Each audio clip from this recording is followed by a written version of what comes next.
Oke, selamat datang kembali di sesi kita kali ini. Tempat kita ngebongkar ide-ide penting dari sumber-sumber yang Anda bagikan. Hari ini kita menyelami bab 4 dari buku Entrepreneurial Marketing karya Kotler, Kartajaya, Hoy, dan Musri. Fokus kita, gimana sih bisnis harus mikir ulang cara mereka berhubungan sama pelanggan di era yang pun serba berubah ini. Ini bukan cuma soal taktik loh, tapi pergeseran cara pandang yang fundamental banget. Kita mulai dari cerita yang mungkin Anda udah pernah dengar ya. Tapi coba kita lihat dari kacamata bab ini deh. Airbnb. Ingat kan, awalnya cuma 2 orang di San Francisco yang lagi pusing bayar sewa, terus kepikiran nyewain kasur angin plus sarapan. Ide sederhana banget, ngejawab kebutuhan dasar. Tapi yang bikin meledak bukan cuma itu.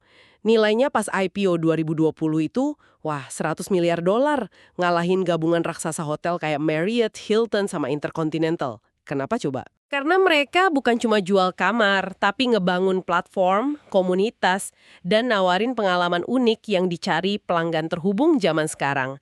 Ini contoh nyata gimana paham dan menavigasi perubahan lanskap pelanggan bisa jadi kunci sukses gede banget. Jadi misi kita di sini tuh ya buat ngupas tuntas gimana dinamika pelanggan ini berubah secara radikal dan kenapa buku ini ngedorong banget adopsi pendekatan progresif buat bangun posisi pasar yang kokoh. Konsep Omni House di buku ini kan nempatin customer sebagai satu dari 4 pilar penting bareng kompetitor, company, sama change yang harus dipahami secara mendalam. Siap nih buat ngebongkar ini lebih jauh? Mungkin pertanyaan paling dasar nih, emangnya seberapa beda sih pelanggan sekarang dibanding katakanlah 10-15 tahun lalu? Apa sih inti dari pelanggan terhubung atau connected customer yang dibahas di sini? Nah, pertanyaan itu langsung ke intinya banget. Pelanggan hari ini tuh emang spesies yang beda lah. Buku ini nyorot beberapa transformasi kunci. Pertama, dan ini kayaknya yang paling kerasa ya, mereka super terinformasi, akses ke data, ulasan, bandingin harga, spek produk, itu ada di genggaman tangan, instan banget. Riset online sebelum beli tuh udah jadi ya kebiasaan umum. Bukan lagi hal aneh angka 80% yang disebut di buku ini mungkin sekarang lebih tinggi malah. Mereka nuntut transparansi dan detail. Artinya era pokoknya percaya iklan udah lewat ya? Kita udah nggak bisa lagi gitu aja nyodorin klaim tanpa bukti kuat. Soalnya mereka bisa cek sendiri. Cepet banget lagi. Tepat sekali. Dan itu nyambung ke poin kedua. Mereka jadi jauh lebih canggih atau sophisticated. Ekspektasi mereka tuh meroket. Bukan cuma soal kualitas produk ya, tapi juga pengalaman, layanan, bahkan personalisasi. Angka di buku yang nyebut lebih dari 90% konsumen pengen produk sesuai keinginan spesifik mereka, itu nunjukin betapa tingginya standar sekarang. Perusahaan jadi ditantang buat bener-bener paham dan ngelayanin kebutuhan yang makin macam-macam dan personal ini. Dan yang ketiga, posisi tawar mereka jadi lebih kuat juga. Signifikan banget lebih kuatnya. Kombinasi dari info yang bejibun sama ekspektasi yang canggih itu bikin mereka sadar banget soal value. Mereka tahu persis apa yang mereka mau, berapa harga yang pantas, di mana ada penawaran terbaik. Mereka nggak ragu buat ngebandingin apal sama apal, bahkan nuntut kustomisasi biar dapat nilai maksimal. Era, ya udah, terima aja apa adanya udah kelar deh. Wah, kedengerannya kayaknya kayak perang baru ya buat perusahaan. Pelanggan super pinter, super nuntut, plus punya kuasa lebih gede. Implikasi atau tantangan konkretnya apa aja nih buat bisnis yang coba bertahan dan tumbuh? Tantangannya emang berlapis ya. Pertama, jadi makin susah buat muasin mereka secara konsisten. Mereka bisa jadi pragmatis banget, milih fitur terbaik, nggak peduli merek. Tapi di sisi lain, bisa emosional banget, milih merek yang punya cerita atau nilai yang nyambung sama mereka. Dan yang paling penting, mereka tuh nggak sabaran. Ngerasa diabaikan atau nggak dihargai, wah, mereka bisa pindah ke lain hati cepat banget. Loyalitas jadi barang mewah gitu ya berarti? Persis, itu tantangan kedua. Mempertahankan loyalitas jadi luar biasa sulit. Pelanggan modern itu dinamis, mereka terus belajar, seleranya bisa berubah secepat tren di medsos. Fenomena disloyalty atau ketidaksetiaan ini bukan lagi hal aneh, tapi udah jadi norma baru. Angka 8% konsumen global yang benar-benar komit sama satu merek itu cukup bikin kaget kan? Ini ngegarisbawahi pentingnya konsep yang disebut buku ini sebagai cumulative advantage, keunggulan yang dibangun terus-menerus dari waktu ke waktu lewat pengalaman positif berulang, bukan cuma puas sesaat habis transaksi.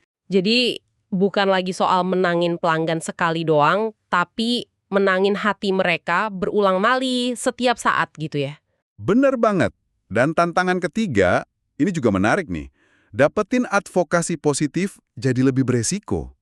Di zaman semua nyambung dan opini bisa viral gini, ngerekomendasiin sesuatu tuh punya resiko sosial. Kalau Anda rekomendasiin produk A ke teman, teman Anda kecewa, reputasi Anda kan ikut jelek. Akibatnya, orang jadi lebih milih-milih dan hati-hati ngasih rekomendasi meskipun kita tahu word of mouth itu kuat banget efeknya. Perusahaan kudu kerja ekstra keras biar pantas direkomendasiin. Oke.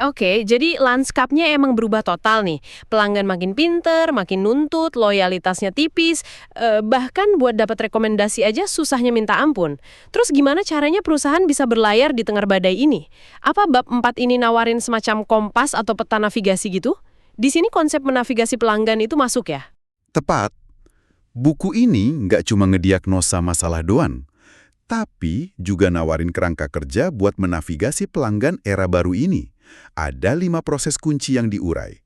Pertama, dan ini fundamental banget, sediain platform.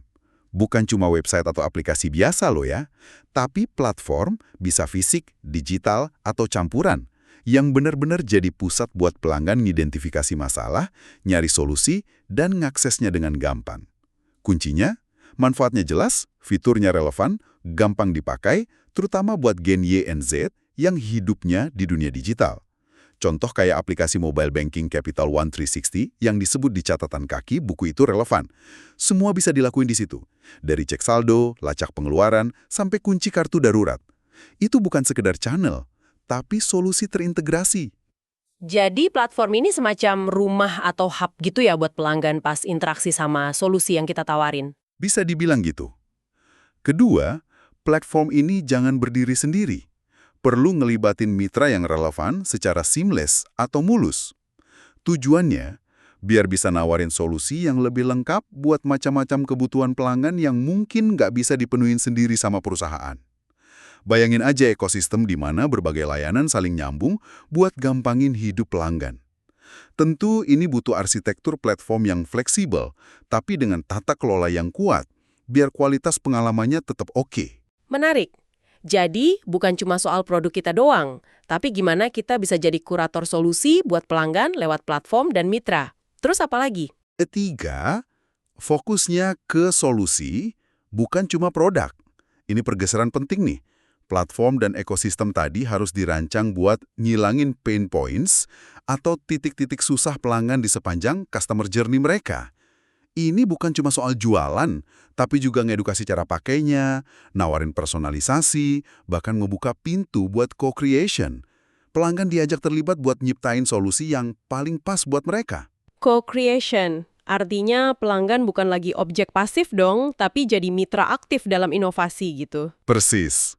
Keempat, semua itu harus didukung sama layanan pendukung yang handal. Ini soal ngebangun kepercayaan dan rasa aman. Layanan harus gampang diakses, responsif, kapan aja, di mana aja. Kesiapan ngebantu 24/7 itu bukan lagi nice to have, tapi udah ekspektasi dasar buat bangun engagement atau keterikatan yang kuat. Dan yang kelima, ini kedengarannya lebih soft, tapi mungkin sama pentingnya ya. Penting banget, kelima itu memomunikasi nilai, value, dan nilai-nilai, values. Proposisi value harus naik kelas dari sekedar fungsi atau emosi jadi fokus ke pengalaman, experience, atau bahkan transformasi yang didapat pelanggan. Di sisi lain, values atau nilai-nilai perusahaan, misalnya soal isu sosial, lingkungan, keberlanjutan, harus asli, nempel di model bisnis, dan dikomunikasikan secara transparan. Pelanggan modern makin peduli sama purpose di balik sebuah brand. Ngelibatin mereka di komunitas juga bagian dari ini. Tempat mereka bisa interaksi, sharing, belajar, bahkan seneng-seneng, yang semuanya ngukuatin ikatan sama brand dan values-nya. Wah, ini benar-benar ngubah peran perusahaan ya. Bukan lagi cuma penjual, tapi lebih kayak pemandu, fasilitator, bahkan partner dalam perjalanan pelanggan buat capai tujuannya. Kerangka 5 poin ini kedengerannya komprehensif banget, tapi pasti nggak gampang ya nerapinnya. Dan disinilah buku ini ngenalin dikotomi yang menarik nih, pilihan pendekatan antara konservatif sama progresif. Bisa tolong dijelasin bedanya apa dan kenapa ini penting? Nah, ini inti dari argumen strategis di bab ini. Ngacu ke definisi Jaworski, Coley, dan Sahai, pendekatan konservatif itu cenderung market-driven. Artinya, mereka lebih reaktif. Mereka lihat apa yang terjadi di pasar, terus ngerespons. Model bisnisnya seringkali standalone, kepisah dari ekosistem yang lebih luas. Fokus utamanya cenderung ke produk atau jasa yang mereka tawarin sekarang. Pelanggan dilihat sebagai penerima pasif dari apa yang ditawarin. Diferensiasi dibangun di atas manfaat fungsional atau mungkin emosional produk itu sendiri. Jadi semacam ngejar pasar gitu ya? Bisa dibilang gitu. Sebaliknya, pendekatan progresif itu cenderung market driving. Mereka nggak cuma ngerespons, tapi berusaha ngebentuk atau mempengaruhi arah pasar. Mereka proaktif. Perusahaan progresif biasanya lihat diri mereka sebagai bagian integral dari ekosistem bisnis digital, bahkan mungkin berusaha ngendaliin atau jadi pusat gravitasinya. Orientasi pasarnya kuat, tapi fokusnya udah lewat dari produk, menuju ke solusi holistik, pengalaman pelanggan yang superior, atau bahkan transformasi buat pelanggan. Di sini, pelanggan dilihat sebagai mitra aktif, sebagai co-creator. Diferensiasi dibangun lewat pengalaman unik dan transformasi yang cuma bisa didapat lewat engagement yang dalam ini. Oh iya ya, contohnya tadi TikTok ya. Mereka kan nggak cuma ikut tren video pendek, tapi nyiptain dan mendominasi tren itu sampai maksa pemain lain kayak Instagram dengan Reels atau YouTube dengan Shorts buat ngikutin. Itu contoh market driving. Tepat sekali. TikTok itu contoh bagus gimana sebuah platform bisa ngubah lanskap media sosial dan perilaku konsumsi konten secara global. Mereka nggak nunggu pasar minta video pendek, mereka ngedorong itu jadi mainstream. Nah, ini bagian yang krusial banget nih. Kenapa bedanya konservatif sama progresif ini sangat penting. Terutama kalau kita lihat ke depan, misalnya ke horizon 2030 yang sering disebut sebagai tonggak strategis dalam banyak rencana bisnis. Penting banget, karena konteksnya, kita hidup di era yang makin nggak pasti, kompleks, ambigu. Apa yang di bagian lain buku ini disebut era post-normal. Di lingkungan kayak gini, pendekatan konservatif yang reaktif itu ibarat kapal yang cuma ngikutin arus. Rentan banget ke ombang-ambing atau malah karam pas badai datang. Sebaliknya, pendekatan progresif yang proaktif, fokus ke ekosistem, pengalaman, dan co-creation, itu ibarat kapal yang punya mesin kuat, dan nahkoda yang berani nyoba ngarahin kapal ke tujuan, meski harus nyerjang ombak. Pendekatan ini jauh lebih mungkin buat bangun keunggulan kompetitif yang berkelanjutan, sustainable, di tengah guncangan. Tapi jadi nahkoda pemberani ini pasti ada risikonya juga kan? Nggak semua perusahaan bisa atau berani jadi market driving kayak TikTok gitu. Tentu saja, buku ini juga ngakuin kok kalau jadi progresif, seringkali butuh investasi gede, keberanian ambil resiko, dan yang nggak kalah penting, usaha ekstra buat ngedukasi pasar. Karena seringkali mereka nawarin sesuatu yang benar-benar baru, cara interaksi baru, model bisnis baru, perlu waktu dan sumber daya biar pasar paham, percaya, dan mau make. Ini bukan jalan pintas, tapi komitmen jangka panjang. Tabel 4.1 di buku ini ngerangkum bedanya dengan jelas banget di berbagai dimensi. Dari model bisnis, standalone versus ekosistem, orientasi pasar, lemah versus kuat, fokus bisnis, produk versus solusi pengalaman, sampai cara mandang pelanggan, pasif versus aktif. Bedanya fundamental. Buku ini juga sekilas nyebut tahun 2030 dan bahkan prediksi eksponensial kayak singularity-nya Ray Kurzweil, ya titik di mana AI ngalahin kecerdasan manusia, diprediksi sekitar 2045.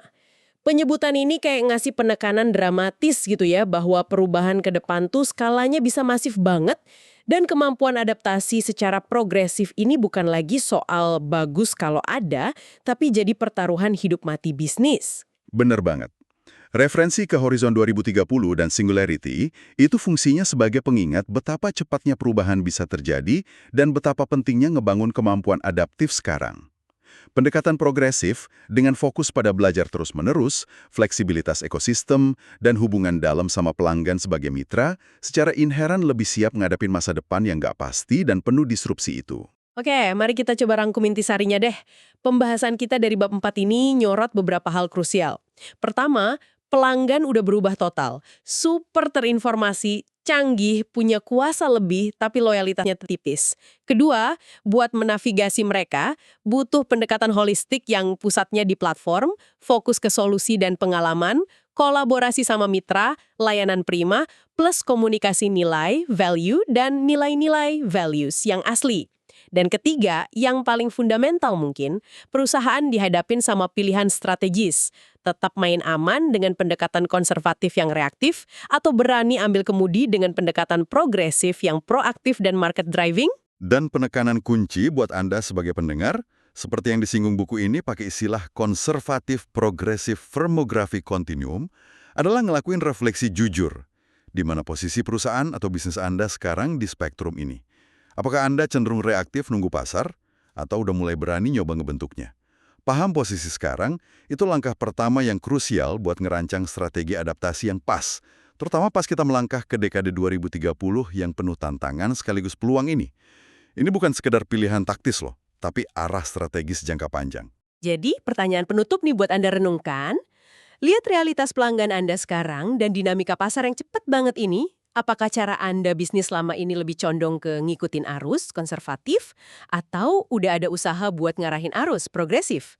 Dan mungkin yang lebih bisa dilakuin, langkah konkret apa, sekecil apapun, yang bisa Anda mulai lakuin minggu ini buat gerak selangkah lebih dekat ke arah pendekatan yang lebih progresif dalam menavigasi pelanggan Anda. Ngebangun platform yang lebih baik, nguatin kemitraan, fokus ke solusi, bukan cuma produk, atau mulai ngomunikasiin purpose perusahaan Anda secara lebih berani. Ini jelas bahan pemikiran yang kaya banget dari bab 4 buku Entrepreneurial Marketing. Semoga pembahasan kita kali ini bermanfaat ya buat Anda. Terima kasih udah nyimak.